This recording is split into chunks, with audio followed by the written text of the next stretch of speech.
even yourself. Now put it on your mom, folks. Put it on her.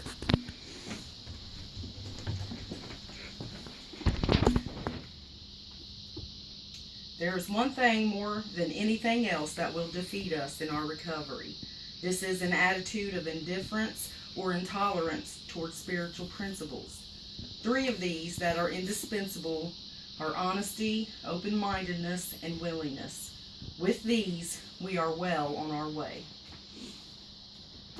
Hello, my name is Sarah Riddle, and I'm going to be talking to you guys today about the 12-step recovery program.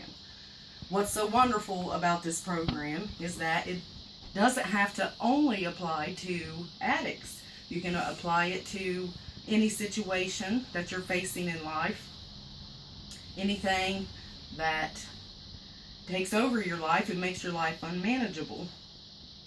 Alan Berger, who wrote the book Avoiding Relapse Through Self-Awareness and Right Action, said, "Self-hate starts when we don't live up to the person we think that we should be."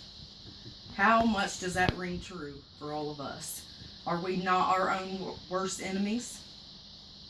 We are definitely harder on ourselves than anyone else is. But what if I told you you can relearn these values and principles that will help you lead a happier and more fulfilling life? Most of these principles aren't even about you. Imagine that. I'm talking about humility, acceptance, faith, patience. You know, the things you probably learned in kindergarten, but have lost sight of along the way of life. I'm going to tell you about the 12-step program. This process is best known to the recovery community, and it's very, very effective, I gotta say. But it is not limited to addiction. These steps and their principles can certainly be applied to many situations that we have all faced in life or will face in life. The first step, I'm going to go through these and just give you a rundown.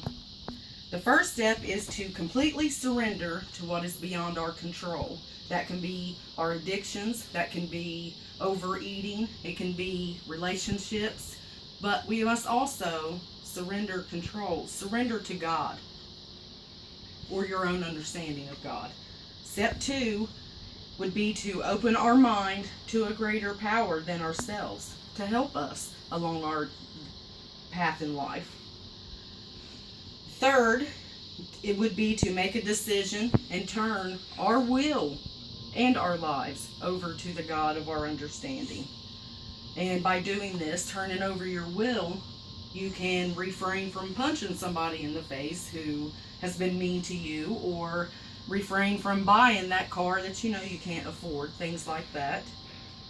Moving on to step 4, make a real list of our defects of character that affect every aspect of our daily lives.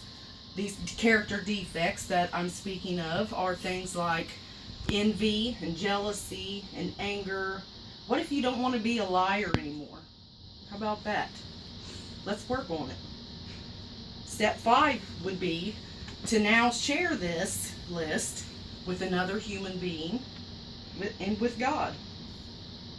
This will surely give us the accountability that we need. Step 6, to be humble enough to actually change those things that you have listed. If you can acknowledge these things, you can change them. Can't say that enough.